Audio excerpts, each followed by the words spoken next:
ओम यह प्राणतो निमिषतो महित्वैक इद्राजा आजगतो बभूव यः ईसे अस्य द्विपदश्चतुष्पदः कस्मै देवाय हविषा विधेम। ओम शांति शांति शांति। परमपिता को नमन है, आप सभी लोगों का अभिवादन है। जैसा कि मैंने क्रम बनाया था कि एक मंत्र मंगलाचरण का स्पष्ट करें, ईश्वर का थोड़ा स्मरण हो जाए। तो कस्मै देवाय हविषा विधेम, हविषा विधेम का जो शाब्दिक अर्थ है उसको हमें घुमाना पड़ेगा। हम नमस्कार निवेदित करते हैं, हवि से हवि का विधान करते हैं, यानी नमस्कार निवेदन करते हैं, इस तरह का लाक्षणिक अर्थ हमें लेना पड़ेगा। तो कस्मै देवाय का यानी सुख, तो सुख देने वाले उस परम पिता के लिए हम नमस्कार निवेदित करते हैं। तो कैसा परम पिता है? यह प्राण तो निमिषतः महित्वैक इदिराजा जगतो बभूव। तो जगतः ले लेंगे, प्राणतः निमिषतः यगतः। इस गतिशील सृष्टि, इस सृष्टि में सभी पिंड गतिशील है, कोई भी यहाँ स्थिर नहीं है। गति किसमें तीव्र है तो किसमें मंद है, सभी यहाँ गतिशील है, इसलिए इसका नाम जगत है। तो प्राणतः प्राण लेने वाले जो जगत है, यानी हम प्राणी हैं।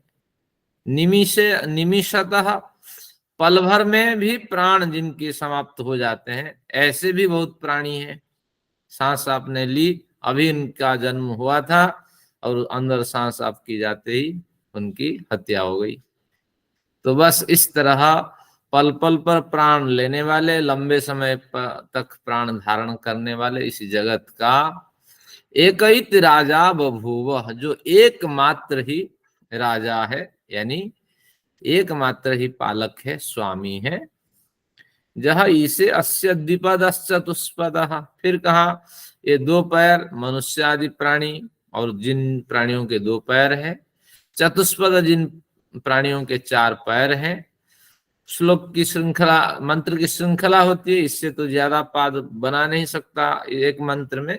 तो इससे अनुमान लगाइए, विविध पैर वाले और विविध हाथ वाले जितने भी प्राणी हैं, तो जई से अस्य द्विपद चतुष्पद, जो इन सब पे इसे इष्ट इष्ट बसे, जो इन सबको अपने अधिकार में, अपने वश में आयत्ताधीन कर रखा है जिस ईश्वर ने, तो उस सुखदायक ईश्वर के लिए हम नमन निवेदित करते हैं। प्राणवान सृष्टि को जो जीवित करते हैं, पल पल में प्राण जिनकी इस सृष्टि में जिन प्राणियों की समाप्त हो जाते हैं, तो उनको भी व्यवस्थित करने वाले, संपूर्ण दो पैर चार पैर और इससे अधिक पैर और हाथ वाले, एक बिच्छू के अनेक पैर अनेक हाथ होते हैं। तो इस तरह संपूर्ण सृष्टि में जितने प्राणी विद्यमान हैं, जितने पदार्थ विद्यमान हैं, जो भी ऊर्जा विद्यमान है, सबके नियामक उस परम पिता के लिए हम सुखदायक परम पिता के नाम से संबोधित करके नमन निवेदित करते हैं। तो ईश्वर अगर सुन रहे हैं तो हमारे नम्र निवेदन को स्वीकार करें। आइए न्याय दर्शन की कक्षा पढ़ते हैं। आज की कक्षा आचार्य जी, एक रिक्वेस्ट आपसे कर दूं पहले। मैं ना कई दिन से सोच रही हूँ, मैं जैसे स्वस्ति वाचन का पाठ करती हूँ और उसके अर्थ वर्थ पढ़ती हूँ, तो ये 31वां जो मंत्र है ना, आप कभी उसको भी एक्सप्लेन कर देना। ऐसी जो है ना, ये त्रिसप्ताह परियंती विश्वारू, जो लास्ट मंत्र है स्वस्ति वाचन का, कभी जैसे आप लेते हो तो 21 तत्वों के बारे में थोड़ा सा। तो अगले मंगलाचरण हाँ में ये हाँ, मैं कही त्रिसप्त पर्यंता विश्वारूपाणि बिभ्रति। रूपाणी विभ्रता, हाँ, चलिए वाचस्पति बल्ला, हाँ। धन्यवाद, बस यही मेरी आपसे थोड़ी सी। ठीक है। ये अथर्ववेद का मंत्र है, एक बड़ा प्रसिद्ध मंत्र है, प्रारंभिक मंत्र है। आइए अनुराधा जी का पहले धन्यवाद देते हैं, उन्होंने बड़ा श्रम किया आज की काव्य श्रृंखला में। जिन लोगों ने नहीं सुनी है अवश्य सुन ले कितनी मेहनत करती हैं मेरे साथ, उत्साह भी बढ़ाती हैं, और निश्चित रूप से हम सभी इनके ऋणी हैं। तो प्रत्येक बिंदु को खोलना बड़ी बात है, तो उनका बहुत धन्यवाद और बड़ा थैंक स्नेह यू। रहता है। अब आगे देखते हैं। हमने जो प्रकरण अध्ययन किया था इंद्रियों का, इंद्रिय रूपी प्रमेय की परीक्षा। तो इंद्रियां प्रमेय है, क्योंकि 12 प्रमेय, प्रमेय यानी प्रमातुम योग्यम प्रमेयम, जिसे हमें हर हालत में जानना चाहिए, तो इसलिए उनका नाम प्रमेय है। इनको जान लेने से हमारे ज्ञान में, हमारे अंतःकरण में बड़ा परिवर्तन होता है, हम यथार्थ तत्व को समझ पाते हैं, इसलिए इनको जानना चाहिए। तो कितने प्रमेय हैं बजाज साहब, कितनी चीजों को हमें जाननी चाहिए? बिल्कुल बजाज साहब को याद है, कहते हैं 12 प्रमेय। अरे वाह। 12 प्रमेय है। हाँ, तो हमें 4 प्रमाणों से 12 प्रमेयों को जानना चाहिए। और प्रमाण प्रमेय के बाद पदार्थ कितने बचते हैं? 14। तो 14 पदार्थों की भी हमें प्रमाणों के साथ सहायता लेनी चाहिए। ये न्याय दर्शन का विषय है। तो एक बार फिर स्मरण करते हैं कि 12 प्रमेय क्या है। आत्मा, शरीर, इंद्रिय, अर्थ, मनः, आत्मा, शरीर, इंद्रिय, अर्थ, बुद्धि, मनः, प्रवृत्ति, दोष, प्रत्यभाव, फलम, दुखम, अपवर्गास्तु प्रमेयम। इस तरह न्याय दर्शन के प्रथम आह्निक में ये सूत्र पढ़ा गया है। तो इसमें हमने आत्मा का भलीभांति अध्ययन कर लिया, इंद्रियों के भी हमने कुछ थोड़ा बहुत अध्ययन किया था। अब इंद्रिय प्रकरण चल रहा है। अभी वो हमारे ग्रंथकार इंद्रियों को समझाने के संदर्भ में एक बड़े उलझन में फंस गए हैं, आंखों में रोशनी है या नहीं। तो इसकी शरीर भी हो गया, आत्मा के बाद शरीर भी शरीर हो गया। अब इंद्रियों को समझाने में उन्होंने इसमें फंसे हुए हैं, वैज्ञानिकों के साथ लड़ रहे हैं कि आंखों में है रोशनी। तो क्या इस पूर्व प्रकरण का निष्कर्ष क्या था? कि बिल्कुल एक शब्द में, एक वाक्य में कहे, निष्कर्ष यही था कि वैज्ञानिकों का निष्कर्ष था कि जो प्रकाश रश्मि पदार्थों से अप्रकाशित पिंड, नॉन लुमिनस पिंडों में टकरा करके जब आंखों के पास आती है, तो उस समय हमें उस पदार्थ का ज्ञान होता है। ये वैज्ञानिकों का पक्ष था। अब हमारा पक्ष क्या था कि अगर आप मानोगे कि नेत्र में प्रकाश नहीं, हमारा पक्ष यही है कि नेत्र प्रकाश भी कुछ उसमें सम्मिलित होता है उस प्रकाश रश्मि के साथ, तब जाके ज्ञान होता है। फिर तर्क ये था पिछली कक्षा में, अगर हम मानेंगे कि नेत्र में प्रकाश है नहीं, तो नेत्र पत्थर और ढेले के बराबर है, इनमें भी प्रकाश नहीं है और नेत्र में भी प्रकाश नहीं है। तो एक ढेला दूसरे ढेले को तो नहीं देख पाता है, एक पत्थर दूसरे पत्थर को नहीं देख पाता है, लेकिन आंख कैसे देख लेती है? ये इनका यही तर्क था। आंख तो ढेले से भिन्न होना चाहिए ना, ये बात कहो। भिन्न है तो आंख में तो कुछ क्वालिटी है, स्पेशलिटी है। जो स्पेशलाइजेशन है आंख में, तो वही तो हम कहते हैं वही उसकी रोशनी है। ये इनका तर्क है। पिछली कक्षा में हमने इतना अध्ययन किया था। तो पत्थर ढेले से आंख भिन्न है, और बाकी आंख, शरीर में कहीं भी वो प्रकाश कण टकराता है, अनुभव नहीं होता है, लेकिन आंखों में टकराने से अनुभव होता है। तो आंखों में कुछ ना कुछ लुमिनस चीजें मौजूद है, आप नकार नहीं सकते, लेकिन वैज्ञानिक इसको मानने के लिए तैयार नहीं है। तो वो प्रकरण अभी थोड़ा 1-2 कक्षा और चलेगी, आज की कक्षा अगली कक्षा भी चलेगी। तो देखते हैं, मैं सीट निकालता हूं आपको लिए, फिर इसका वह आनंद लेते हैं। आज कोई विशेष चर्चा नहीं है, लेकिन कुछ नए जो क्रम है, नई जानकारी है, वो हमें मिलने वाली है। इंद्रिय रूपी प्रमेय की परीक्षा, हाँ, प्रकरण यहाँ हटाना पड़ेगा, इसकी आवश्यकता नहीं है। तो इंद्रिय रूपी प्रमेय की परीक्षा ये था। अब आगे देखते हैं, द्वितीय भाग है। इसमें 3-1-38 नंबर सूत्र। अब जिनके पास पुस्तक है तो क्रमशः उनके लिए सूचना है कि पृष्ठ संख्या 334 मेरा साहब मिला आपको? 334 नहीं, 38 है, 338 है। और इसमें जिनकी आगे पीछे कुछ जिनकी पृष्ठ हो सकती है वो कर ले। सूत्र है अनेक द्रव्य समवायात रूप विशेषाच रूपोपलब्धि, इस तरह। तो अब इस सूत्र को लेते हैं। अनेक द्रव्य समवायात रूप विशेषाच रूपोपलब्धि, ये कहते हैं रूप कब दिखाई पड़ता है। जैसे हवा है, हवा में अनुभव तो सब होता है, रूप गुण न होने के कारण हवा हमें दिखाई नहीं पड़ती।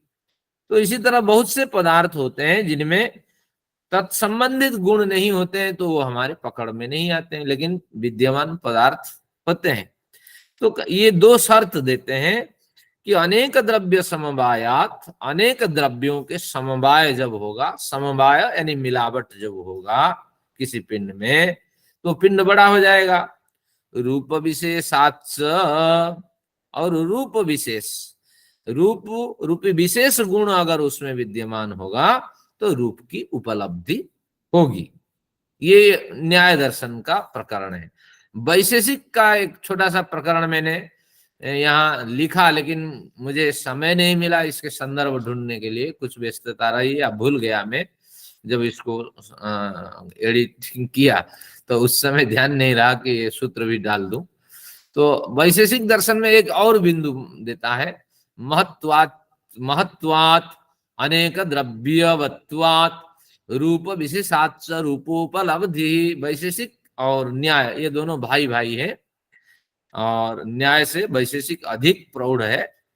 तो इसलिए वैशेषिक क्या कहता है, महत्वात् रूप अनेक द्रव्यवत्वात् रूप विशेषाच रूपोपलब्धि। तो तीन चीजें होनी चाहिए किसी पदार्थ को देखने के लिए। वह द्रव्य महत् परिमाण वाला होना चाहिए। महत् परिमाण, उसका डायमेंशन काफी फैलाव के साथ प्राप्त होना चाहिए, तो वो पदार्थ फिर दिख जाता है। स्थूल पदार्थ की यहाँ बात हो रही है। और ईश्वर तो बड़े डायमेंशन वाला है, परिमाण गुण ईश्वर को छोड़ के जाता नहीं है। जब जाता नहीं है, लेकिन ईश्वर में रूप गुण होता नहीं है, तो आपको कैसे दिखाई पड़ेगा। लेकिन बड़े प्रयत्न के साथ फिर ईश्वर का अनुभव हमें होता है। तो इसलिए ये महत्वात् का अर्थ हुआ कि बड़े डायमेंशन में वो पदार्थ हमें उपलब्ध होना चाहिए। आगे का अनेक द्रव्यवत्वात्, अगर बड़े डायमेंशन के साथ वो नहीं है तो कुछ पदार्थ बीच बीच में अगर उसमें मिलते रहे तो धीरे धीरे कुछ एक आकार उसका बन जाता है, सामान्य आकार से थोड़ा अधिक। तो इसी अभिप्राय से बीच बीच में भी पदार्थ उसमें मिलने के कारण, तो उसमें अनेक, अनेक शब्द का क्या अर्थ है मैंने खोल दिया, न एक अनेक, एक से अधिक पदार्थ का नाम अनेक है। दो पदार्थ का नाम भी अनेक होगा, क्योंकि न एक अनेक, न और एक, इन दोनों के जब मिलावट होता है तो अनेक बनता है। तो बस उसमें अनेक, एकाधिक, एक से अधिक द्रव्य समवाय संबंध से संयुक्त होने चाहिए, तब हो जाकर के वो दिखाई पड़ता है। फिर उस द्रव्य में रूप गुण भी होना चाहिए। ये वैशेषिक का तर्क था, और जो न्याय में जो कमी थी वैशेषिक ने आगे उसकी पूर्ति कर दी। तो पदार्थ एक बड़े डायमेंशन में होना चाहिए, और न भी हो एक से अधिक द्रव्य उसमें मिलावट के साथ युक्त होने चाहिए, और फिर और उसमें रूप गुण होना चाहिए, तब ये भौतिक पदार्थ हमारे नेत्रों में दिखाई पड़ते हैं। तो इस तरह अब पढ़ते हैं अनेक द्रव्य, ये तो हो गया। अब इसका सूत्रकार ने कुछ क्रम बताया कि आंखों में रोशनी है, इस संदर्भ को अधिक स्पष्ट करने के लिए भाष्यकार ने कुछ क्रम बताया, उसको भी देखते हैं। परंतु प्रस्तुत सूत्र में केवल ही दो धर्मों का उल्लेख हुआ है न्याय में, तथा अनेक अवयवों के संयोग होने से तथा उस पदार्थ में रूप विशेष होने से पदार्थ के रूप की उपलब्धि होती है। उपलब्धि यानी ज्ञान, समझ, जानकारी, किसी भी पदार्थ की जानकारी होती है। तो न्याय कहते हैं उसमें अनेक पदार्थ मिलावट के साथ युक्त होने चाहिए, और साथ में उसमें रूप गुण भी उन पदार्थों में होने चाहिए। वैशेषिक और न्याय एक जैसा ही है, कोई। क्या उदाहरण है आचार्य जी जो जिसमें कई पदार्थ मिले हों, समवाय? हाँ, अब कहेंगे धीरे धीरे। तो आगे है। हाँ, आगे सब कहेंगे। सूत्र कार के आशय को हमारे भाष्यकार अपने ढंग से खोलते हैं, क्योंकि सूत्रकार तो बड़े लंबे समय में लिख गए, भाष्यकार अनुमान लगाते हैं, संभवतः सूत्रकार ने ऐसा कहा होगा, लेकिन भाष्यकार सूत्रकार को पकड़ नहीं सकते। ये बादशाह का क्या समय होगा, लगभग 1500 ईसा पूर्व होगा। लेकिन ये जो ग्रंथ लिखा गया था गौतम महर्षि, ये तो बिल्कुल उपनिषद के तत्काल है। 7000 6000 के आसपास उपनिषदें बनी और उसी के आसपास ये गौतम आदि ऋषि हुए। तो बस यही है। और व्यास को हम अंतिम मानते हैं, अंतिम जो वेदांत दर्शनकार है, तो व्यास से बहुत पहले, व्यास 5,500 साल पुराने व्यक्ति हैं। तो ये 6000 साल व्यक्ति को ये 1500 साल ईसा पूर्व वाला व्यक्ति कैसे पकड़े? तो इसलिए कुछ अनुमान ये लगाते हैं इस तरह। इस सूत्र के भाष्य में भाष्यकार बादशाह ने अपनी ओर से पदार्थों के गुणधर्म के बारे में कुल 4 नियम बताए। तो ये 4 नियम देखिए। इस लोक में रूप और स्पर्श गुणों को प्रकट करने वाले पदार्थ दिखाई पड़ते हैं। कुछ पदार्थ ऐसे हैं जिनमें रूप गुण भी है, स्पर्श गुण भी है। तो कौन से हैं? उदाहरण देखिए, आदित्य की रश्मियां, सूर्य की रश्मियों में रूप गुण है, वो लाल पीला जैसा भी है, हमें अनुभव होता, रूप दिखाई पड़ते हैं, पड़ते हैं उस रश्मि का के। और साथ में उसमें भी फोटॉन्स होते हैं। हमें ज्यादा गर्मी होती है तो हम धूप लेने से हिचकिचाते हैं और जगह छोड़ देते हैं, स्थान छोड़ देते हैं। तो इस तरह ये बादशाह का अपना विचार है कि इस जगत में कुछ पदार्थ होते हैं जिसमें रूप गुण भी होते हैं और स्पर्श गुण भी होते हैं। बाकी पदार्थों में अनेक गुण होते हैं। 2 रूप और स्पर्श गुण को लेकर के उन्होंने नेत्रों के साथ संगत बैठाने का प्रयत्न किया है, क्योंकि नेत्र में रूप गुण भी है, स्पर्श गुण भी है, वो उनका दावा है गौतम महर्षि का, तो उसको पुष्ट करते हैं। फिर इस जगत में रूप तो है, पर स्पर्श सर्वजन ग्राही नहीं है। कुछ पदार्थ हैं जिनके रूप तो दिखाई पड़ते हैं, लेकिन स्पर्श भी होते हैं, लेकिन हर व्यक्ति तक वो स्पर्श नहीं पहुंच पाता है। सूर्य का स्पर्श किरण के साथ हमें मिल जाता है, सूर्य किरण का स्पर्श, लेकिन कुछ पदार्थ ऐसे भी हैं तो उनके स्पर्श हम तक नहीं पहुंचते हैं। ऐसे पदार्थ भी यहाँ मिलते हैं इस पृथ्वी में, यथा प्रदीप की रश्मियां। जो प्रदीप की रश्मियां वो तो दिखाई भी पड़ती हैं, रूप गुण से युक्त हैं, लेकिन स्पर्श सर्वजन ग्राही नहीं है। निकट बैठने वाले को तो कुछ स्पर्श होता है, लेकिन सभी लोगों तक ये स्पर्श नहीं पहुंच पाती है। तो इस तरह ये दूसरा उदाहरण हुआ।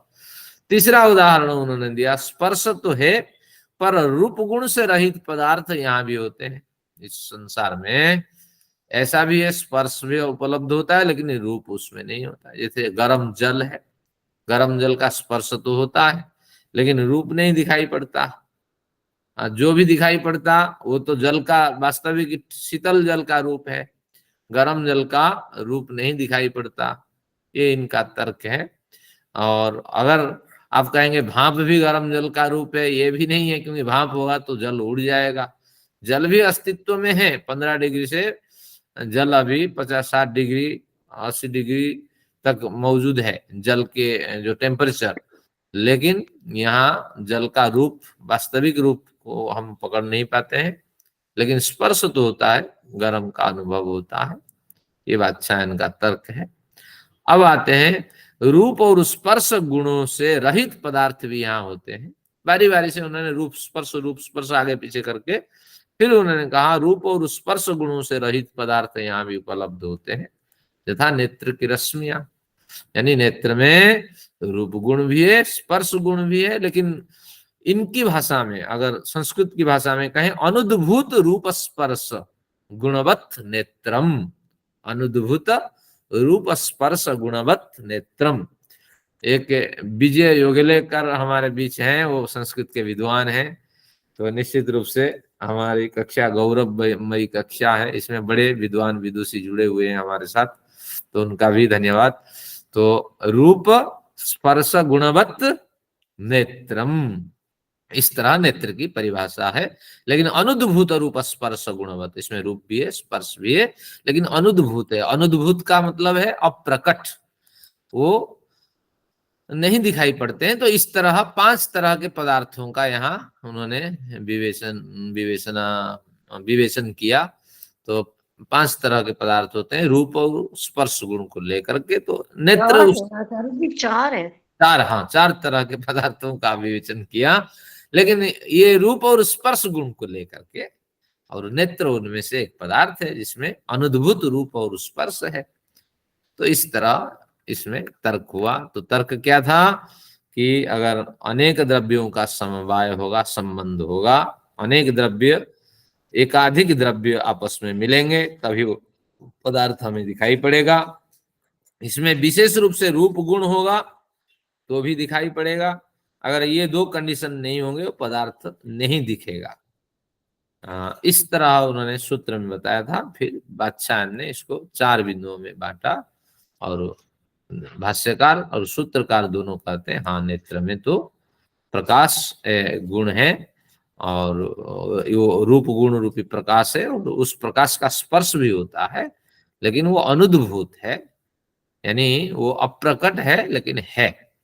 तभी तो प्रकाश रश्मि जा करके नेत्र तक पहुंचते ही नेत्र भी प्रतिक्रिया करने लगती है अपने रूप और जो स्पर्श रूपी गुणों से। फिर पदार्थ की छवि खींच करके अंतःकरण, अंतःकरण से आत्मा, और आत्मा बड़ी खुशी के साथ ग्रहण करता है। आह क्या बढ़िया है, समोसा बना है, क्या बढ़िया पकोड़े आज खाए, चाय मजा आ गया। बजा साहब तो चाय नहीं पीते हैं। चाय पीते हैं बजा साहब? बजा साहब चाय भी नहीं पीते। तो किसी एक के में अतिथि बना, तो वो मुझे कह रहे थे कि आचार्य जी आप चाय आपको पीना चाहिए। तो ऐसी शब्दावली बोले कि मैंने कहा कि भैया दे ही दो। तो उन्होंने कहा जो गांव के लोग होते हैं ना वो चाय नहीं पिया करते, तो इसलिए हम भी गांव के थे, हम चाय नहीं पीते थे। तो इसलिए आचार्य जी के आप गांव के आदमी बनना चाहेंगे, हमारे साथ भाग नहीं लेंगे। तो ऐसे ही लोग फंसते हैं बुरे व्यसन में, क्योंकि एक पैक मार लो कहते हैं ना मित्र लोग, अब नहीं मारते हैं तो क्या कहते हैं, अरे कहाँ से गांव वाला आया है, हमारी जो ट्रिप है उसको खराब कर दिया। तो एक पैक होते होते बुरी हालत में फंसना पड़ता है। चलिए कुछ इधर उधर के विचार हो गए। ये हमने इसका अध्ययन कर लिया 38 नंबर सूत्र का, 3-1-38। 39 पे चलते हैं। 39 में कुछ जो हमारे भाष्यकार हैं, 39 क और ख इसलिए लिखा, मेरी पुस्तक के हिसाब से, मेरी पुस्तक में एक वृत्ति होती है, वृत्ति यानी जो संस्कृत की पंक्ति है, तो उसको भी एक सूत्र बताया गया आगे। तो इसकी संगति लगाने के लिए मैंने क ख कहा, लेकिन जिनके 39 है बिल्कुल सही है, उसको 39 रहने दीजिए, कोई ऐसी नहीं है। तो इस सूत्र का जो पाठ है मैं पढ़ता हूं। कर्म कारितश्चेन्द्रियाणां व्यूहः पुरुषार्थ तंत्र, कर्म कारितश्चेन्द्रियाणां व्यूहः पुरुषार्थ तंत्र।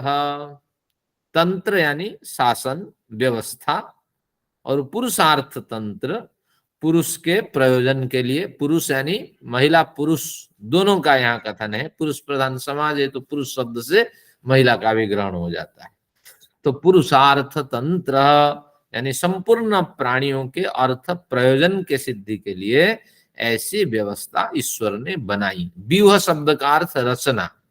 तो क्या है, कर्म कारितस्य, जैसे हमने कर्म किया है उसके कारित, उस कर्म के आधार पर हमारे लिए कर्म के फल ईश्वर ने सिद्ध करके प्रदान किया। ईश्वर ने कर्मों को कर लिया, कर्मों को संपादित करके हमारे लिए इंद्रियों को हमें प्रदान किया।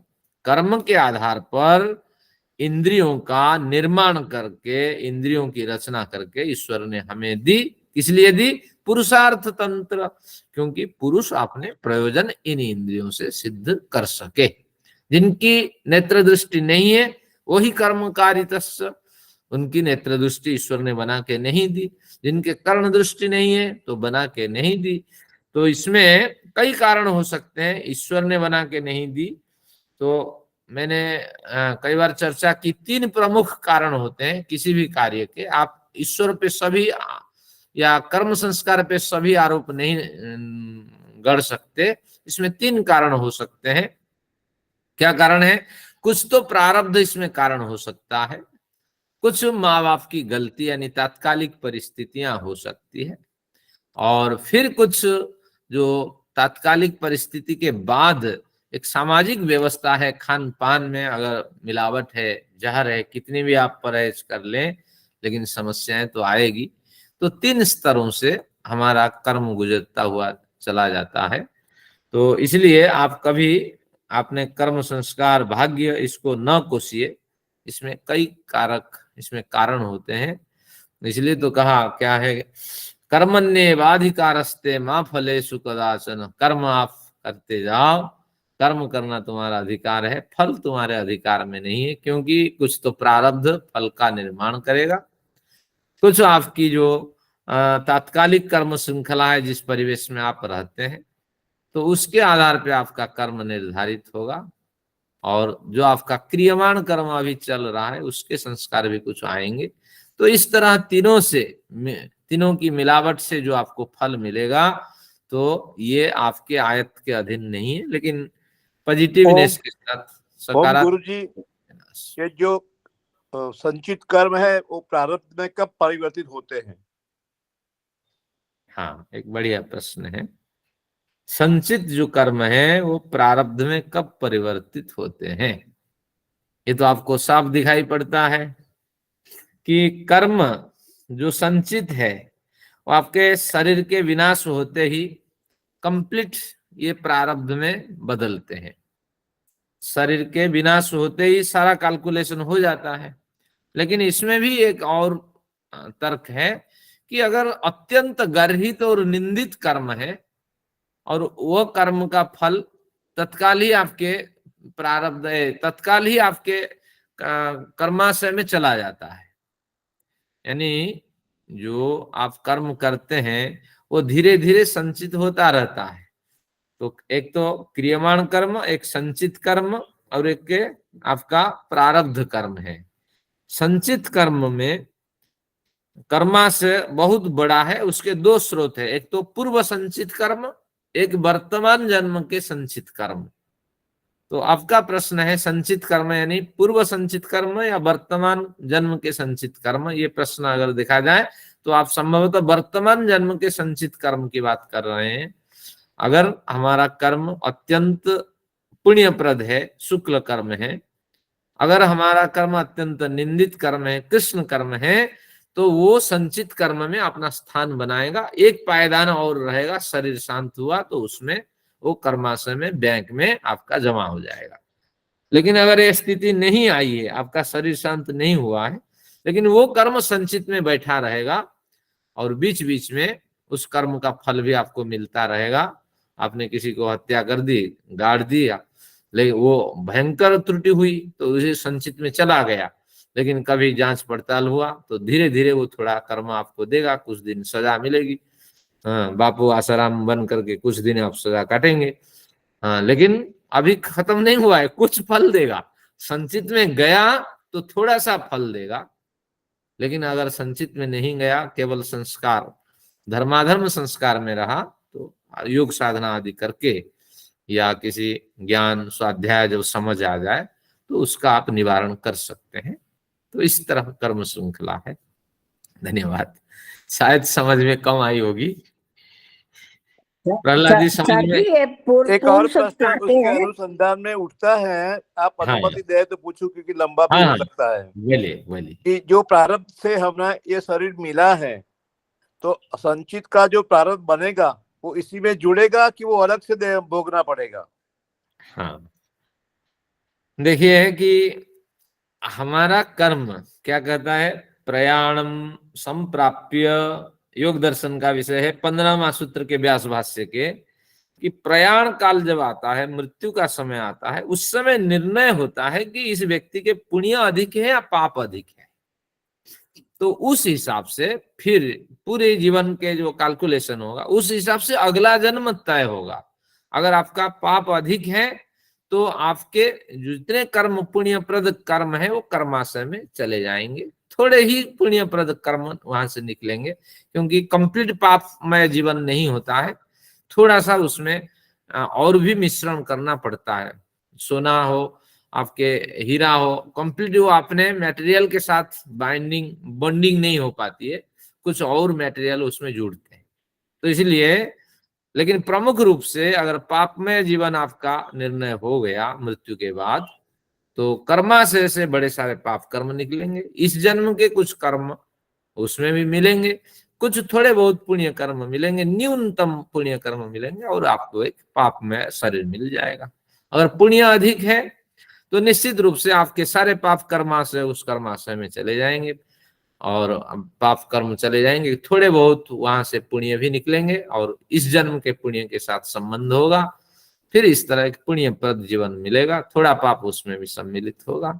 तो ये निर्णय होता है इस तरह। जी, हाँ, तो इसलिए क्रियमाण कर्म पे हमें ज्यादा बल देना चाहिए। अगर अधिक पुण्यप्रद हमारा जीवन रहा तो निश्चित रूप से ऐसा परिवर्तन होगा कि वहां ताला लग जाएगा, उसको कहते हैं दग्ध बीज। वो पिछले कर्म में जो पाप कर्म है वो कर्माशय में चले जाएंगे और वहां ताला लग जाएगा, क्योंकि शुक्ल कर्मोदय इहैव नासः कृष्णस्य। ये पंक्ति नोट करके रखिए जिनके पास पेन है। शुक्ल कर्मोदय यानी निष्काम कर्म का अगर उदय हो जाता है जीवन में और उसकी मात्रा अधिक हो जाता है, इहैव इस लोक में रह करके, इहैव नासः कृष्णस्य, अगले जन्म में आपको इस शुक्ल कर्म के साथ मिलने वाले कृष्ण कर्म का विनाश हो जाता है। यानी पाप कर्माशय से पाप निकलेंगे ही नहीं, इस जन्म में किए गए पाप कर्माशय जाने के बाद वो वहां से उठेंगे ही नहीं, केवल पुण्यप्रद जीवन चलेगा, फिर एक नई यात्रा आपकी शुरू। शुक्ल कर्म उदय, शुक्ल कर्मोदय, शुक्ल कर्मोदय कर्म जमा उदय, इसी लोक में, हाँ, इहैव नासः कृष्णस्य, कृष्ण कर्म का विनाश हो जाता है। हाँ, कृष्ण कृष्ण कर्म का, कृष्ण शुक्ल कर्मोदय इहैव नासः कृष्णस्य। तो पाप कर्म को कृष्ण कहते हैं, शुक्ल निष्काम कर्म को कहते हैं। तो बस बहुत धन्यवाद, बहुत धन्यवाद। इस तरह। हाँ, कुछ वेद माता जी कहना शुरू की थी, अगर संभव है तो बताएं। मैं ये कह रही थी कि क्या पूर्व जन्म के संस्कार से ये सजा मिलती है? नहीं, 3 कारक कहा ना, 3 कारक इसमें प्रमुख होते हैं। पूर्व जन्म के जो संस्कार होते हैं वो 60% तो है ही जी। हाँ, लेकिन अगर आपका क्रियमाण बढ़िया बना तो बीच बीच में कर्म भी तो उठ करके आते हैं। अच्छे मित्र मिल गए, आपके बच्चे भी अच्छे हुए, क्योंकि क्रियमाण कर्म अच्छे काम आप करते रही, तो इसलिए ये बीच बीच में जो कर्म उठेंगे वो जो 40% आपके शुभ कर्म है उसके साथ जुड़ करके प्रारब्ध को निष्क्रिय बना देंगे। प्रारब्ध तो बीच बीच में धोखा देता रहेगा, निकला है तो भोग करेगा, लेकिन वो आपको कष्ट नहीं देगा जी, आप झेल लेंगे। तो इस तरह कुछ 60% लेके आते हैं। पर बापू तो बेचारे इतने तो तपस्या करते थे, सबको तो मंत्र दीक्षा देते थे, और अब बेचारे खुद जेल चले गए। हाँ, लेकिन है उनकी जो साधना थी ना वो देखावा से युक्त था। क्योंकि जैसे मैं पढ़ाता हूं तो मैं साधक नहीं हूं, मैं एक विद्वान हूं। विद्वान शब्द का क्या अर्थ है संस्कृत वाले जानते हैं, व्यक्ति इति विद्वान, जो केवल शास्त्रों को जानता है। मैं जानता हूं, तैयारी करता हूं और पढ़ता हूं और पढ़ाता हूं। जब साधक के स्तर में मैं नहीं उतरा, आपके सामने मेरी छवि बढ़िया है लेकिन वास्तविक रूप में मैं साधक तो नहीं बना ना। तो बस यही है, संसार में सभी संत साधु जो दिखाई पड़ते हैं ये इसी तरह साधक कोई नहीं बना है, केवल ये दिखावा के साथ जीवन जीते, थोड़ा बहुत आचरण हो जाता है 5-10%। तो इसलिए उनको सजा भुगतनी पड़ती है। जी ये सारा धन्यवाद। क्रियामान कर्म की सजा है। इनके प्रारब्ध तो इनका बढ़िया था, देखिए कितना आश्रम बनाए, कितने लोगों को उन्होंने अपने शिष्य बनाए, प्रारब्ध तो बढ़िया था, लेकिन क्रियामान उनका गलत हुआ और उठ उठ करके कर्म आया बीच में, कर्म संस्कार से और इनको मतलब प्रारब्ध को दबा दिया और इनके क्रियामान संस्कार और 40% जो उनके क्रियामान कर्म, ये सारे बिगड़ गए और समस्या का शिकार है। चलिए धन्यवाद। कुछ इस तरह चर्चा हुई। आचार्य जी, हाँ बिल्कुल, प्रश्न रखें। शुक्ल कर्मों का उदय होने से कृष्ण कर्मों का नाश हो जाता है, या उनको हाँ, भी तो भोगना पड़ता है? नाश शब्द का अर्थ है ये हो जाता है अदर्शनम लोपः, अदर्शन हो जाता है। शास्त्र की परिभाषा कुछ इस तरह होती है, यानी कृष्ण किसी का नाश नहीं होता है, तो इनका जी। आदर्शन होता है, इन पे ताला लग जाता है, इनको थोड़ी देर के लिए निष्क्रिय, कुछ समय के लिए निष्क्रिय कर दिया जाता है, यही है। बीच बीच में आते रहते हैं फिर। हाँ, आप गीता पढ़िए, क्या कहता है, सर्वम ज्ञान प्लवेन इव वृजिनम समतरिष्यति। ज्ञान रूपी प्लव यानी नौका पे आप सवार हो जाइए, वृजिनम समतरिष्यति, पिछले कर्म कोई रुकावट नहीं होगा, कोई मगरमच्छ आपको नहीं काटने वाला है। वृजिनम, ये संसार सागर को आप आराम से पार कर लेंगे। ज्ञानाग्निदग्ध कर्माणि भस्मसात् कुरुते अर्जुन। हे अर्जुन, ज्ञान रूपी अग्नि जब आपके अंदर धधकने लगेगी तो भस्मसात् कुरुते अर्जुन, हजारों जन्म के पाप को भस्म कर देने वाली होगी। कहाँ पाप भस्म होगा भैया? तो तात्पर्य ये है, उस समय अगले जन्म के लिए वो निष्क्रिय निष्प्रभावी वो हो जाएंगे। अगर अगले जन्म भी नहीं सुधरे तो ये फिर वहां पहुंच जाएंगे, भैया आप मुझे भोगो। तो इस तरह तो ध्यान आचार्य जी, रखिए। एक प्रश्न और है। हाँ, जैसे कोई ऋण ले, किसी संस्था से, बैंक से ऋण ले लिया और वो चुका नहीं पाया और वो चला गया संसार से, तो उसमें क्या कर्म बनेगा उनका? क्या बढ़िया प्रश्न है। सर्वान पथान अन्न आखिएम, बजा साहब बीच में पूछ रहे थे कि ऋण के बारे में क्या कहा गया है। संभवतः क्यों प्रश्न आया बजा साहब को मुझे पता नहीं। बजा साहब ऋण ले रखे हैं क्या आप? तो सर्वान पथान अनृण आखिएम, ऋषि एक मंत्र में प्रार्थना करते हैं कि अनृणा अस्मिन में जब जाऊं, इस लोक से ऋण रहित होकर के जाऊं। अनृणा पर अस्मिन, संभावित जो जन्म दिखाई पड़ रहा है उस जन्म में भी पहुंच करके मैं ऋण रहित हो जाऊं। तो इस तरह सर्वान पथान अनृण आखिए, मैं सभी मार्ग से ऋण रहित होकर के जाना चाहता हूं। अगर बैंक आदि से कहीं कोई ऋण लिया है तो उसमें सभी भोग आपके लिए नहीं है, आप ऋण अपने लिए नहीं लिए हैं।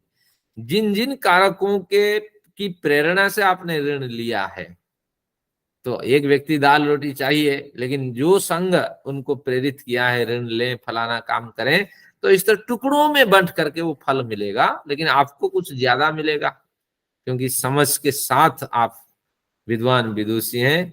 लेकिन फिर भी अगर आपने ले लिया, मान लीजिए आपने लिया, कुछ अधिक फल आपको मिलेगा, लेकिन दूसरों में बंट जाएगा वो, इस तरह। चलिए धन्यवाद।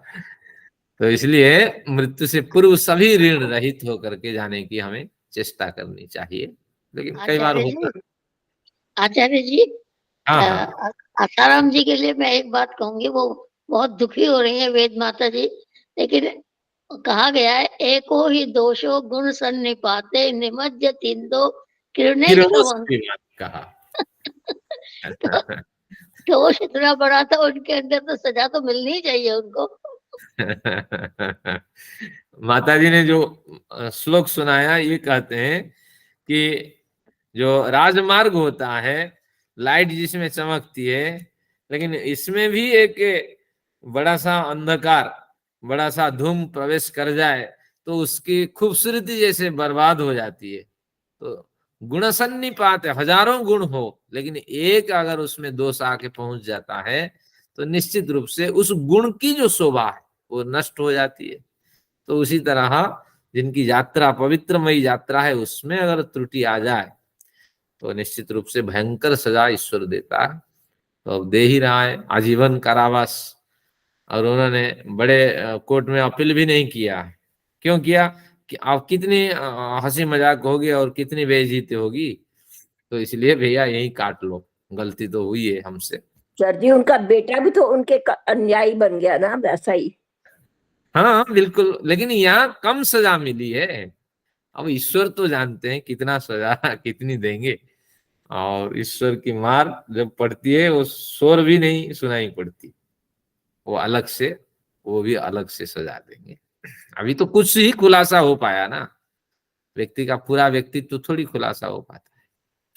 चलिए धन्यवाद। फिर भी उच्च कोटि के संत हैं, हम फिर अपना बयान साखी महाराज बदलते हैं, त्रुटि क्षमा याचना करते हैं, आगे देखते हैं। अब हमने 3:39 पे ध्यान केंद्रित करना है। कर्मकारितस्य इंद्रियाणाम व्यूह पुरुषार्थ तंत्र। जैसा कर्म हमने किया है उस कर्म के आधार पर हमारे इंद्रिय आकारित हो करके, इंद्रियां बन करके, उनकी रचना, इंद्रियों की रचना बन करके हमें प्राप्त होती है। और ये इसलिए होती है पुरुषार्थ तंत्र। पुरुष यानी प्राणी समुदाय अपने अर्थ यानी प्रयोजन की व्यवस्था सुंदर रूप से कर सके, व्यवस्था का भोग, व्यवस्था का आनंद वो ले सके, इस तरह ये सूत्र है। तो इसलिए ये कहता है पाप पुण्य मिश्रित रूपी त्रिविध सकाम कर्म। कुछ मैंने योग दर्शन का विषय यहाँ खोल दिया। कर्म 2 प्रकार के होते हैं, सकाम और निष्काम। और सकाम कर्म 3 प्रकार के होते हैं, पाप पुण्य और मिश्रित। और फिर निष्काम कर्म एक होता है, और विशुद्ध पुण्य में, इसमें विशुद्ध पुण्य बना रहता है। तो इसलिए ये जो कर्म है, इन कर्मों के द्वारा इंद्रियाणाम, इंद्रियों की, और व्यूहा यानी रचना की गई जो रचना है, यानी कर्मों के द्वारा इंद्रियों की जो रचना की गई है। लेकिन जो अर्थ मैंने दिया अनुवाद ये सूत्र के आधार पे दिया कि इस तरह कर्मों द्वारा इंद्रियों की गई जो रचना है वह सुख दुख भोग रूपी पुरुष के लिए यानी प्राणियों के लिए एक व्यवस्था है। कुछ अधिक नहीं है, सूत्र में थोड़ा घुमा फिरा के कहा है, उसी शब्दावली है। यानी कर्म के आधार पर इंद्रियों की रचना करके ईश्वर देता है ताकि हम अपना पुरुषार्थ सिद्ध कर सके, हम अपने प्रयोजन और उसकी सिद्धि के लिए व्यवस्था का आनंद ले सके।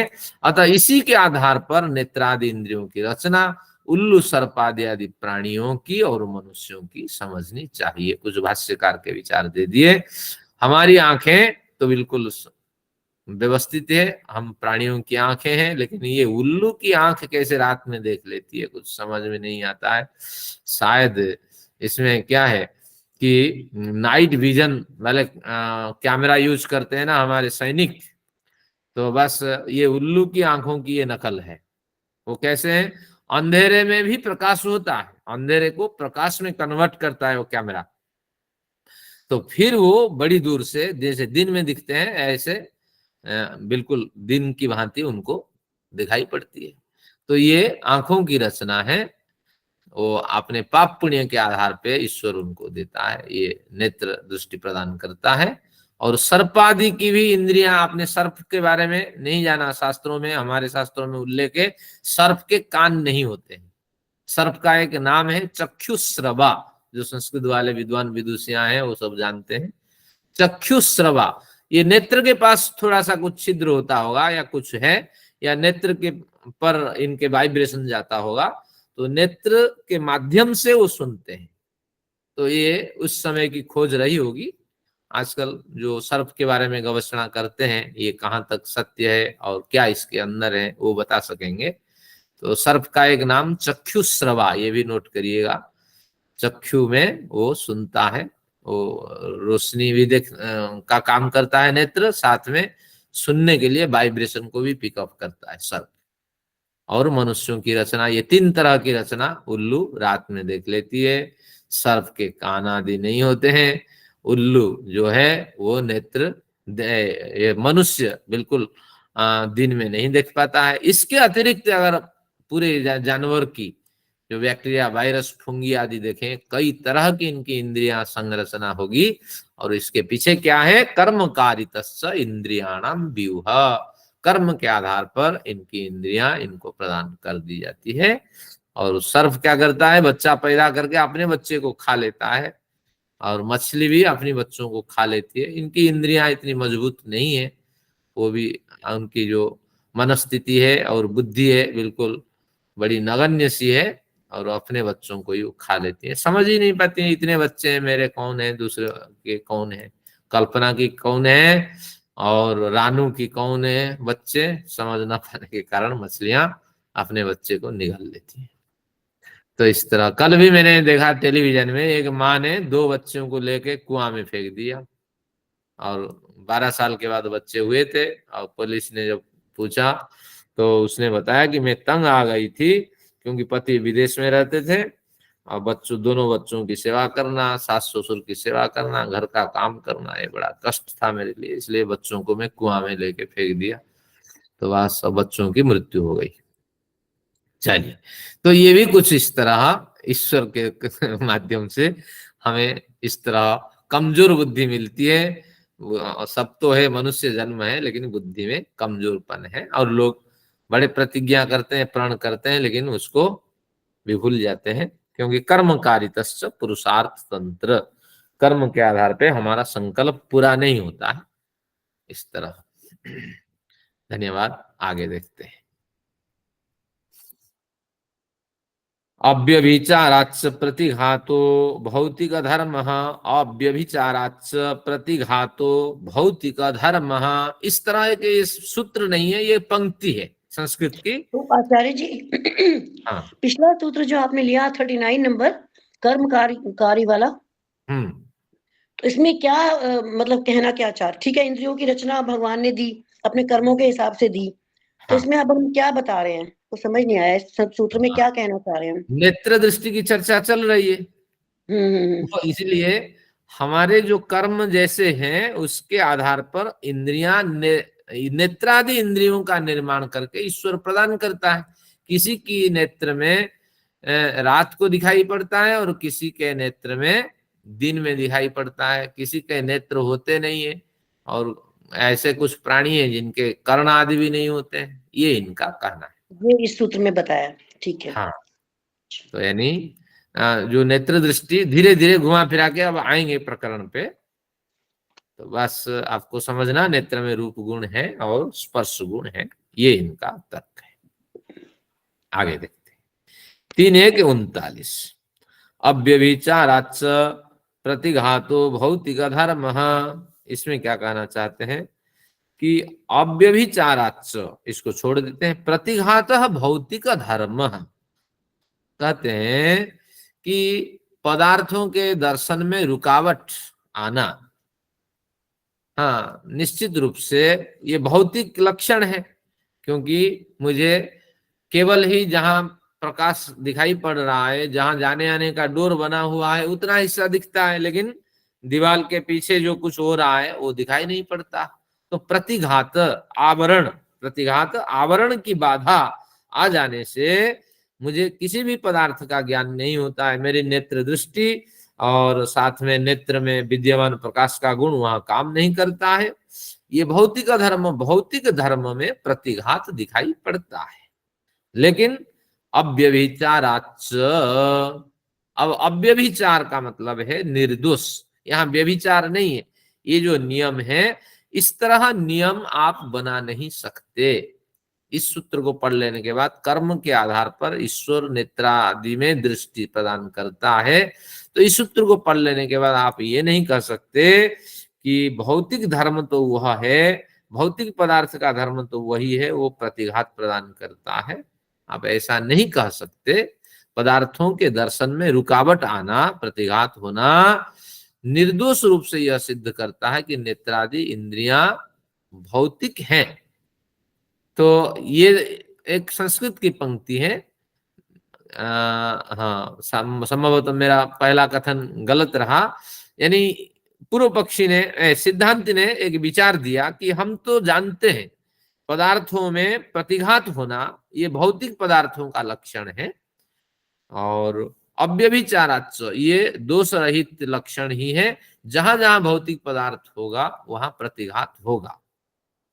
यानी भौतिक पदार्थ है तो प्रतिघात होगा, क्योंकि भौतिक पदार्थ नेत्र है, ये सिद्ध करना चाहते हैं हमारे पूर्व पक्षी। इनका जो भौतिक शब्द है हमें अहंकारिक शब्द के रूप में लेना है। भौतिक भले ही लिखा हो, अहंकारिक करना, क्योंकि भौतिक का निषेध किया गया शास्त्र में। सभी शास्त्रों में एक समन्वय होता है, तो इसलिए यहाँ भौतिक अहंकारिक अभिप्राय से है। ये नहीं कहना कि संख्या में अहंकारिक कहा, यहाँ भौतिक कहा, ऐसा कुछ नहीं है। अभिप्राय यही है, भौतिक शब्द यहाँ अहंकारिक है, यानी समस्त अहंकारिक पदार्थ निश्चित रूप से प्रतिघात से युक्त होते हैं। यह अव्यभिचार है, निर्दोष है। इस सिद्धांत में व्यभिचार नहीं है, इस सिद्धांत में कहीं कोई इधर उधर की बात नहीं है, कहीं कोई संदेह नहीं है। समस्त भौतिक पदार्थ अव्यभिचार से युक्त होते हैं, निर्दोष से युक्त होते हैं, क्योंकि उनमें प्रतिघात आता है। जहां प्रकाश रश्मि में रुकावट है तो वहां उनको दिखाई नहीं पड़ता। तो इसी सिद्धांत का है ना? हाँ, सिद्धांति का ये कथन है। और फिर इसके बाद वो खोलेंगे। इसी सूत्र को खोलते हुए बादशाह ने कुछ विचार दिया। देखिए, यद्यपि कांच, अभ्रपटल, अभ्रपटल के दो अर्थ हो सकते हैं। कुछ पारदर्शी अभरक की परत भी हो सकता है। अभ्र जल को भी कहते हैं, मेघ को भी कहते हैं। स्वच्छ जल में भी हम अपने बिंब को देख लेते हैं, प्रतिबिंब को। तो इसलिए नीचे भी क्या पड़ा हुआ है वो भी दिखाई पड़ता है स्वच्छ जल में। तो कांच में भी जो कांच होता है, जिस कांच में क्या होता है, मैग्नीफाइंग नहीं होती है, और जो कांच पारदर्शी कांच होता है तो उसके आर पार में हमारी दृष्टि चली जाती है। अभ्रपटल में जल के परत में भी आप झांकिए, नीचे दिखाई पड़ता है। कुछ अभरक की परत है, उसमें भी आर पार दिखाई पड़ता है।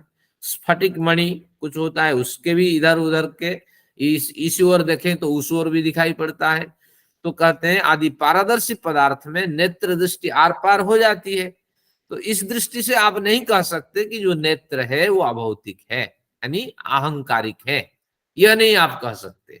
अगर कांच में आर पार में नेत्र दृष्टि चली जाती है, अभ्रपटल में चली जाती है, स्फटिक मणि में चली जाती है, तो निश्चित रूप से आप नहीं कह सकते, अगर चली जाती है तो नेत्र जो है वो अभौतिक है, यानी अहंकारिक है। हाँ, अभौतिक है आप नहीं कह सकते, नेत्र दृष्टि भौतिक है। तथापि ये सभी भौतिक पदार्थ होने से नेत्रादि इंद्रियां इनके साथ व्यवहार सिद्ध करती हैं। सूर्य को अगर नेत्र देख लेता है तो कोई बड़ी बात नहीं है। नेत्र भी भौतिक है, सूर्य भी भौतिक पिंड है। थोड़ी दूर नेत्र में ऐसी शक्ति है, थोड़ी दूर के लिए दूसरे इंद्रियों से वो बेहतरीन है, थोड़ी दूर तक देख लेती है। तो इसका मतलब यह नहीं कि वो अभौतिक है। और भी उससे परे और भी बड़े पिंड है, वहां क्यों नहीं देखती है? अभौतिक तो सब कुछ देखना चाहिए। तो इसीलिए ये यही तर्क देते हैं इस सूत्र में। संभवतः यही इनका अभिप्राय है कि जो भौतिक धर्म है वो प्रतिघात से युक्त होता है। भौतिक पदार्थ अपने प्रतिघात से युक्त होते हैं, और ऐसे होगा तो निश्चित रूप से आप समझ लेना चाहिए। जहां जहां इनके प्रतिघात नहीं दिखाई पड़ते हैं, इन तीन उदाहरणों के आधार पर, कांच में, अभ्रपटल में, स्फटिक मणि में, तो इसको देख करके आप अभौतिक सिद्ध न करें। ये भौतिक पिंड सारे हैं, भौतिक यानी अहंकारिक पिंड सारे हैं। तो इसलिए जिन पदार्थों को भी देखते हैं, जिन पदार्थों के आर पार भी दृष्टि चली जाती है, ये भी भौतिक पदार्थ है। और निश्चित रूप से नेत्र दृष्टि अगर आर पार होती है तो वो भी। इसमें तो ये पूर्व पक्षी कह रहा है ना, ये तो कि आपने कहा भौतिक है क्योंकि ये प्रतिघात से रुक जाते हैं, व्यू आप नहीं देख पाते। नहीं, प्रतिघात से व्यू रुक जाता है, आप नहीं देख पाते, तो इसलिए आप सिद्धांत ने कहा कि भौतिक है। लेकिन पूर्व पक्षी ये कह रहा है ना कि नहीं, कांच के भी पार देख सकते हो, अभ्रक के पार भी देख सकते हो, इसलिए अभौतिक है। ये तो पूर्व पक्षी कह रहा है, शंका रेज कर रहा है ना कि पूर्व ये कांच और अभ्रक और पानी में देख लेती है, इसलिए अभौतिक है ये। मैं इसको क्लियर करता हूं क्या है इसमें। ये सूत्र हमें भाष्य को थोड़ी देर छोड़ देते हैं। सूत्र में ये कहा कि प्रतिघात भौतिक धर्म, जहां प्रतिघात होता है वो भौतिक धर्म से युक्त होता है, और ये क्या है, अव्यभिचार है, इसमें कोई संदेह है ही नहीं। तो अब यहाँ जो भाष्यकार वो अपनी तरफ से कुछ विचार देते हैं, इसलिए आपको संदेह हो रहा है। ये सिद्धांति का सूत्र है। भाष्यकार कहते हैं कि कुछ पदार्थों में प्रतिघात भी नहीं होता है। जब प्रतिघात नहीं होता है तो आपने नियम बनाया जहां जहां प्रतिघात होता है वो भौतिक धर्म है, यहाँ तो प्रतिघात नहीं हो रहा है, तो वहां तो इसलिए भौतिक भौतिक आप नहीं मान सकते। फिर सिद्धांति के सूत्र में उतर जाता है भाष्यकार, क्योंकि ये प्रतिघात का जो साधन है और प्रतिघात का जो साध्य है ये दोनों भौतिक है यानी अहंकारिक है, तो इसलिए ये सब जो है अभौतिक नहीं हो सकते, अहंकारिक या भौतिक रहेंगे। या भौतिक में कोई संदेह आपको नहीं करना, 5 भूतों से नेत्र नहीं बनते हैं व इंद्रिया नहीं बनी है, ये अहंकारिक शब्द का एक प्रकारांतर से कथन है। लेकिन हाँ, मतलब फिर सिद्धांति ने फिर क्या क्लियर किया इसका कांच और अभ्रक का? हाँ, अब आगे कहेगा सिद्धांति अपने विचार। सिद्धांत केवल एक सूत्र दिया कि हम भौतिक उसको कहेंगे जहां जहां उसकी नेत्र दृष्टि और नेत्र दृष्टि विद्यमान प्रतिघात होता है तो उसको ही भौतिक कहेंगे। लेकिन कुछ पदार्थों में प्रतिघात नहीं होता है तो इसका मतलब वहां प्रतिघात होता ही है, बिना प्रकाश के आप नेत्र दृष्टि आर पार नहीं हो सकती पदार्थों में तो इसलिए एक प्रकाश की भी सहारा चाहिए। तो इस तरह इन्होंने एक सूत्र, सिद्धांति ने एक क्रम बताया, एक विषय यहाँ प्रस्तुत किया, फिर उसका क्या प्रयोजन है आगे कहेगा। 40 नंबर बिंदु पे आते हैं। 40 नंबर पे देखिए, माध्यन्दिन उल्का प्रकाशा अनुपलब्धिवत्तदनुपलब्धि, माध्यन्दिन उल्का प्रकाश अनुपलब्धिवत्तदनुपलब्धि, माध्यन्दिन उल्का प्रकाशा नुपलब्धिवत्तदनुपलब्धि। आज किसी समाज में गया था, देखा विद्वान लोग होते हैं, गुरुकुल में पढ़े हुए होते हैं, वो ऐसे पढ़ते हैं मंत्रों को तोड़ तोड़ करके, माध्यन्दिन उल्का प्रकाश अनुपलब्धिवत्तद अनुपलब्धि। मंत्र आपने शैली से लिखा है, कम से कम संधियां करके तो पढ़ा करो, लेकिन ऐसी आदत बनी हुई है उन लोगों की, तो मुझे अच्छा नहीं लगा। जो गुरुजी लोग हैं वो इस तरह पढ़ते होंगे, इनको किसी ने टोका नहीं, सिद्धांत से अपरिचित रहे। तोड़ के आप नहीं पढ़ सकते वेद मंत्र को, भले ही दर्शन आदि शास्त्र को तोड़ के पढ़े, इनकी श्रृंखला अलग होती। तो माध्यम दिन में, दिन के मध्य भाग में, यानी जब सूर्य सक्रिय होता है तो माध्यम दिन में उल्का प्रकाश अनुपलब्धिवत तद अनुपलब्धि। देखिए हमारे विद्वान कितने वैज्ञानिक थे व्यास साहब, वो कहते हैं निरंतर रात दिन उल्का पिंड गिरते रहते हैं, लेकिन माध्यम दिन में यानी सूर्य के प्रबल प्रकाश जिस समय होता है उस समय उल्का पिंड जब गिरते हैं क्यों नहीं दिखाई पड़ते बताओ? जब नहीं दिखाई पड़ते, मध्यम दिन में भी उल्का पिंड गिरते हैं, तो कहते हैं माध्यम दिन उल्का प्रकाश अनुपलब्धि, जिस तरह उल्का प्रकाश की अनुपलब्धि होती है तद अनुपलब्धि, इसी तरह नेत्र दृष्टि भी अनुपलब्धि होती है। नेत्र में विद्यमान जो रूप गुण और स्पर्श गुण दिखाई नहीं पड़ते हैं, तो उल्का पिंड क्यों नहीं दिखाई पड़ते हैं? सूर्य प्रकाश से वो दबे हुए होते हैं। उनके जो रूप है, सूर्य प्रकाश का रूप अधिक है, हमारे लिए दिखाई पड़ते हैं, सूर्य का जो रूप हमारे लिए अधिक दिखाई पड़ते हैं, और जो उसमें विद्यमान जो स्पर्श गुण है हमारे लिए अधिक होता है सूर्य प्रकाश का, इसलिए उल्का प्रकाश का हमारे लिए कम होता है, अनुभव में आता है, तो इसलिए वो दबे हुए होते हैं। तो इसी तरह नेत्र में भी जो प्रकाश और नेत्र में भी जो रूप गुण है वो भी दबे हुए होते हैं। क्यों दबे हुए होते हैं? अरे होते ही नहीं है, अनुद्भूत होते हैं, अप्रकट होते हैं। जब वो अप्रकट होते हैं तो वो कैसे दिखाई पड़ेंगे? तो ये इनका कहना है कि होते हैं, बहुत से पदार्थ होते हैं लेकिन अप्रकट होते हैं। कुछ ऐसे पौधे भी हैं, वो क्या करते हैं, दिन में वो दिखाई नहीं पड़ते हैं वो पौधे, लेकिन रात में उन पौधों से लाइट आने लगती है। भैया साहब जानते हैं आप, हैं ऐसे भी प्लांट्स हैं, हमें आता है इसमें। अभी हमारे संतोष मैडम जी ने कहा है, फिर उसी काव्य का मैं सुनाता हूँ एक पंक्ति, क्या विद्याधरो क्या है, अतैल पूरा सुरत प्रदीपा। कालिदास कहते हैं कि ऐसे प्लांट मैंने भी देखे, अतैल पूरा सुरत प्रदीपा, जो लोग होते हैं बिना तेल उसमें डालते हुए भी वो पौधे लगा देते हैं, दिन में रख देते हैं धूप में और रात में घर में रख लेते हैं और उजाला उजाला ही उससे प्रकाश निकलने लगता है प्रमाण हमारे सामने मैं पढ़ रहा हूं। अतैल पूरा सुरतु प्रदीपा, हाँ उसमें घर गृहस्थी आपने सारी सुरत आदि क्रीड़ा करने में उनको सुविधाएं प्राप्त होती है। तो इस तरह पौधे भी है, तो ये आपको हमारे शास्त्रों से समझना होगा। संतोष मैडम जी के काव्य की ये कुछ पंक्तियां हैं। धन्यवाद। अब देखते हैं, तो अब इस पंक्ति को पढ़ लेते हैं, आज हमने कवर नहीं कर पाया। 40 नंबर पे, दिन के मध्य भाग में टूटने वाले उल्काओं का तेजस्क्रिय प्रकाश सूर्य प्रकाशाधिक्य, अधिक अर्थ से आधिक्य शब्द का प्रयोग किया, सूर्य प्रकाशाधिक्य के कारण अभिभव होकर, हमारे लिए सूर्य का प्रकाश अधिक है, बड़े बड़े पिंड ऐसे हैं सूर्य से भी बड़े हो सकते हैं, तो इसलिए ये नहीं मैं कहता हूं कि वो सूर्य प्रकाश से बड़े प्रकाश न्यून प्रकाश वाले हैं, लेकिन दिन के मध्य भाग में टूटने वाले उल्काओं का तेजस्क्रिय प्रकाश सूर्य प्रकाश आधिक्य के कारण अभिभव होकर जिस प्रकार दिखाई नहीं देते हैं, उसी प्रकार नेत्र की संरचना में रूप और स्पर्श गुण के न होने से उसकी रश्मियों की जानकारी हमें नहीं हो पाती। इस सूत्र का यही अर्थ है।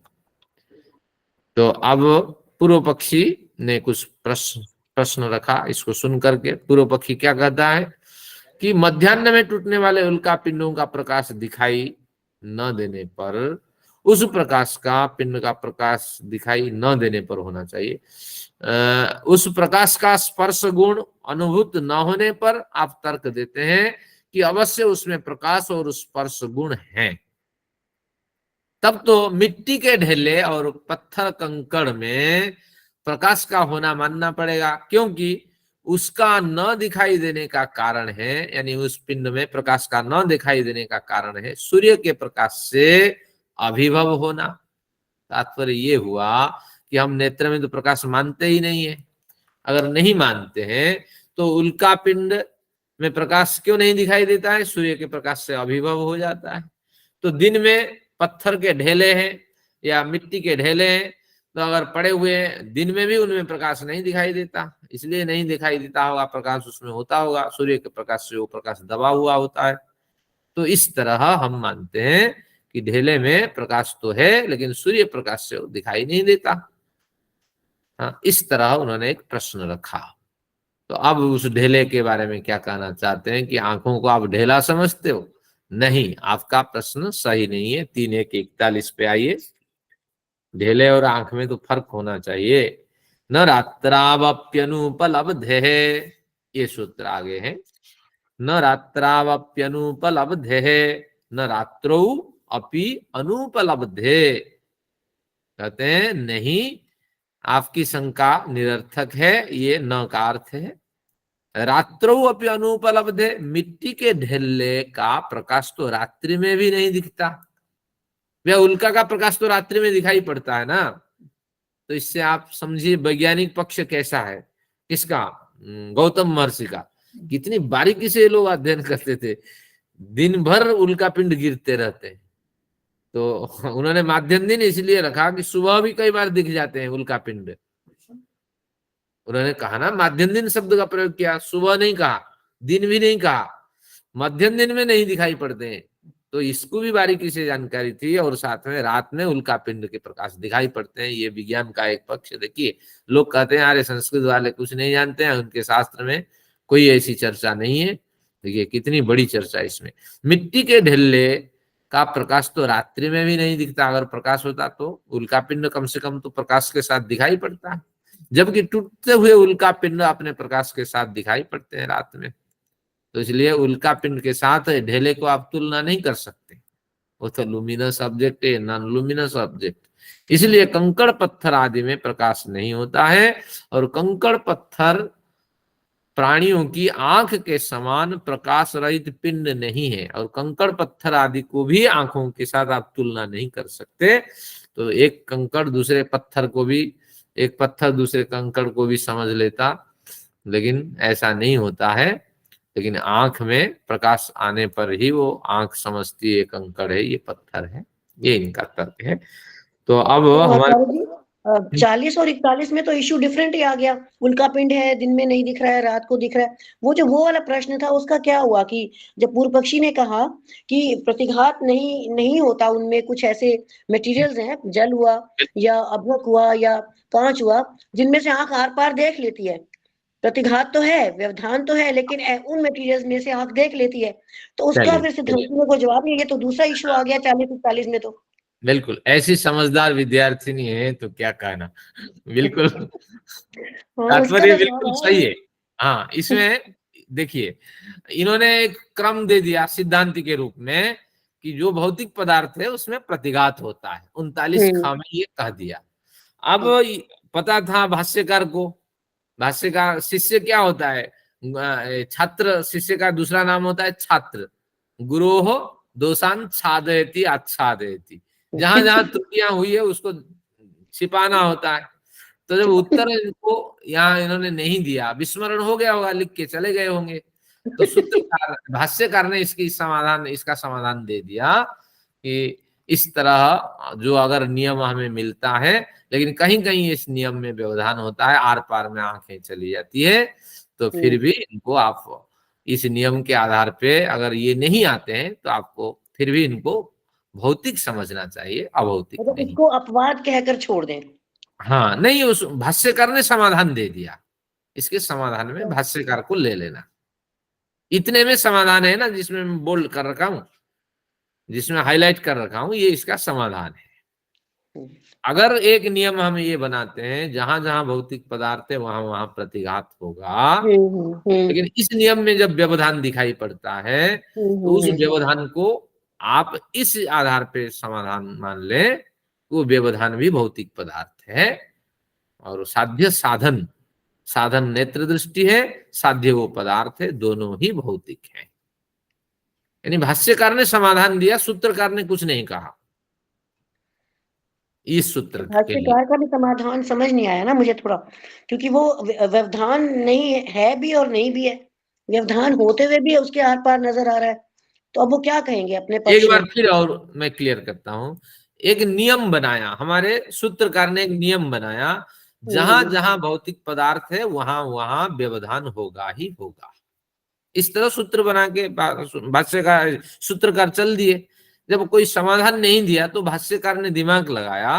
क्या दिमाग लगाया कि इस तरह एक नियम लोक में देखा जाता है कि भौतिक पदार्थ में व्यवधान होता है, लेकिन ये नियम काम नहीं करता।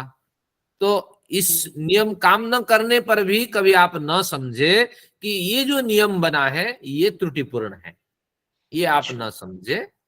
और इसका समाधान क्या है ना, समाधान यही है कि ये भी पिंड जो है वो भौतिक है, जिनके आर पार हो रही है नेत्र दृष्टि, और नेत्र भी भौतिक है। भौतिक यानी अहंकारिक है, तो ये भौतिक ही है। और निश्चित रूप से ये बाधित होते हैं, बाधित होते हैं ऐसी बात नहीं है, ये बाधित होते हैं। नेत्र दृष्टि और स्पर्श ये बाधित होते हैं। कितनी दूर तक देख ले, कहीं ना कहीं इनके रुकावट तो आएगी नेत्र दृष्टि में। तो इसलिए ये भौतिक पिंड की सारी व्यवस्था है। कुछ पिंड ऐसे हैं जिनके आर पार में नेत्र दृष्टि चली जाती है, कुछ पिंड ऐसी हैं जिनके आर पार में नेत्र दृष्टि नहीं जाती है। जिनके आर पार में चली जाती है तो उनको भी आप इस नियम में बांधना पड़ेगा कि कहीं ना कहीं इनका प्रतिघात हो रहा है, ये नेत्र दृष्टि कहीं ना कहीं रुकावट को तो प्राप्त करेगी। ये इनका इस तरह समाधान समझना चाहिए। यानी बारीकी से हमारे अनुराधा जी समझती हैं। तो बहुत बहुत धन्यवाद आपका। आप प्रश्न भी रोचक होता है आपके द्वारा। अब आज समय है, फटाफट में पढ़ता हूं बाकी जो 2 सूत्र हैं उसको भी। चलिए, बाह्य प्रकाशानुग्रहात् विषयोपलब्धे अनभिव्यक्ति तो अनुपलब्धे। अब ये क्या कहना चाहते हैं, बाह्य प्रकाश अनुग्रहात्। अब आया विज्ञान का विषय है। अब मैं यहां से पढ़ता हूं 42 नंबर जो सीट की परत है उसमें देखिए, बाह्य प्रकाश अनुग्रहात्, बाह्य प्रकाश की अनुग्रहता से, सहायता से दिखाई देती हैं, सहायता से वस्तुएं हमें दिखाई देती हैं। और बाह्य प्रकाश अनुग्रहात विषयोपलब्धे, इतने तक का यह अर्थ है। परंतु क्या कहता है, अनभिव्यक्ति तो अनुपलब्धि, परंतु रूप और स्पर्श गुणों के की अनभिव्यक्ति होने से, उन गुणों के प्रकट न होने से आंखों में उन गुणों की उपलब्धि नहीं हो पाती है। ये इनका कहना है, कोई बलवान तर्क इसमें नहीं है। बाह्य प्रकाश के अनुग्रह से वस्तुएं दिखाई पड़ती हैं, लेकिन नेत्र में क्या होती है कि विद्यमान बाह्य प्रकाश होने पर भी नेत्र के अंदर हम झांकते हैं और उसमें रोशनी नहीं दिखती है, स्पर्श गुण नहीं होता है। इसके पीछे ये तर्क देते हैं, रूप और स्पर्श ये दोनों गुण इसमें अनुद्भूत होते हैं। तो अनभिव्यक्तितः रूप और स्पर्श गुण अनभिव्यक्त होते हैं। अनभिव्यक्ति अप्रकट इसमें रहते हैं, लेकिन होते हैं, लेकिन अप्रकट की स्थिति में रहते हैं, हम उनको पकड़ नहीं पाते हैं, तो इसलिए अनुपलब्धि, हमें उसकी जानकारी नहीं हो पाती। ये इसका इतना सा अर्थ है। तो टूटते हुए गिरने वाले उल्का पिंडों के प्रकाश दिन में दिखाई न देने के पीछे कारण यह है कि सूर्य किरण की अधिकता से उनके प्रकाश दबे हुए होते हैं। अगर ऐसा माना जाए तो नेत्रों का प्रकाश भी किसी प्रकाशाधिकता से दबे हुए होने चाहिए, परंतु इनमें प्रकाश और रूप गुण अनुद्भूत अप्रकट हैं। इस तरह भाष्यकार कहते हैं कि अगर आप कहेंगे कि नेत्र में जैसे ढेले का भी निषेध कर दिया, तो फिर कहा नेत्र में भी इसी तरह किसी प्रकाश की अधिकता से ये न दिखाई पड़ते हो। भाष्यकार ने इस तरह विचार रखा, फिर समाधान भी भाष्यकार दे दिया, नहीं, क्योंकि अनभिव्यक्त होते हैं रूप और स्पर्श गुण, तो इसलिए अनभिव्यक्त यानी अप्रकट रहते हैं, हम उनको पकड़ नहीं पाते हैं। जैसे हवा में रूप गुण अनभिव्यक्त रहता है, तो इस तरह कुछ पदार्थ ऐसे भी होते हैं। एक जगह मैंने ये भी पढ़ा ये उदयवीर में कि अगर ये दिखते या उद्भूत होते, जिसको आपने कहा अनुद्भूत है, मान लीजिए उद्भूत होते, हाँ, तो आंख का जो प्रकाश है या स्पर्श है वो ही खुद को जला देता। हाँ बिल्कुल, आपने बिल्कुल सही कहा कि ईश्वर ने ऐसी व्यवस्था बनाई है।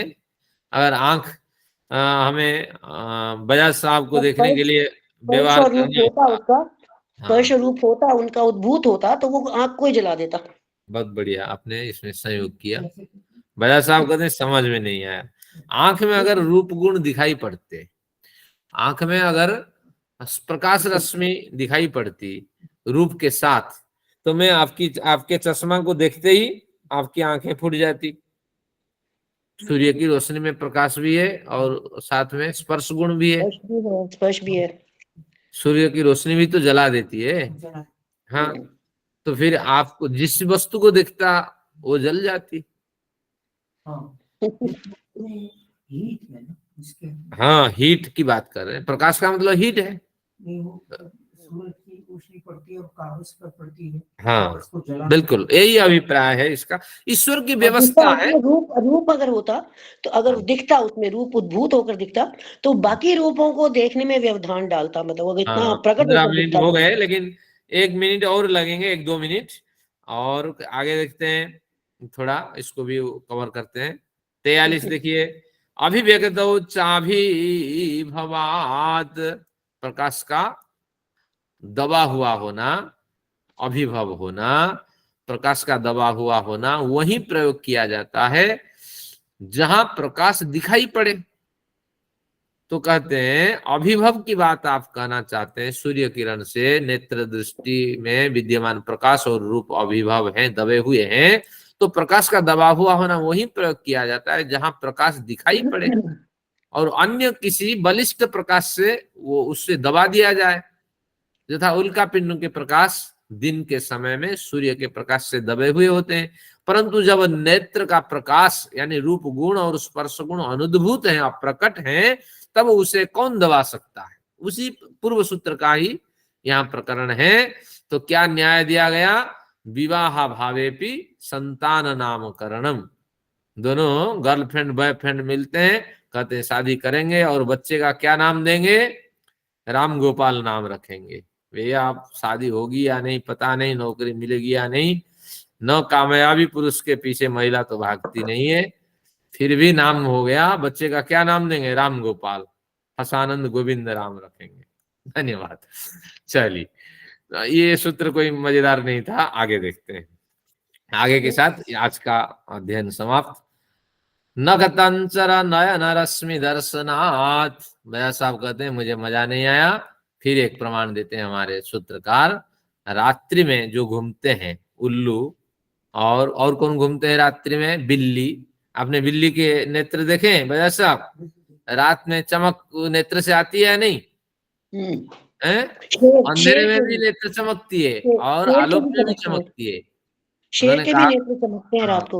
उन्होंने कहा कौन कहता है नेत्र में दृष्टि नहीं है, रूप गुण नहीं है और नेत्र में प्रकाश नहीं है? तो कहा नक्तंचर, रात्रि में चरने वाले, घूमने वाले जो प्राणी होते हैं, बिल्ली, उल्लू आदि प्राणियों के नेत्र की चमकदार रश्मियां अंधेरे में और प्रकाश में भी चमकती हुई दिखाई पड़ती हैं।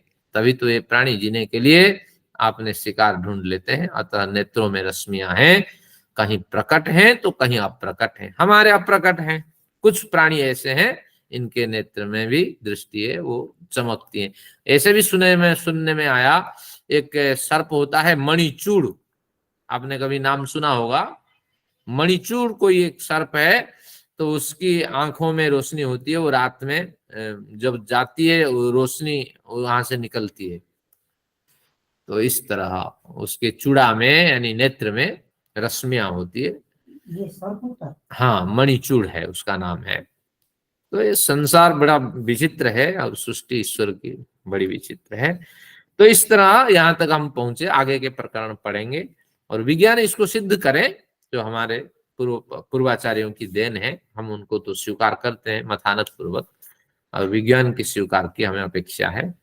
चलिए, धन्यवाद। आज का 44 तक हो गए ना, सूत्र 44 तक हो गए आपके हिसाब हाँ, से? 34 मेरी जो पुस्तक है उसके आधार पे 44 भी हो गया। ये शांति पाठ और लिखा था शीट में, शायद लोगों 43 को तक मैंने लिखा रोक था। रखा, इसके लिए क्षमा है।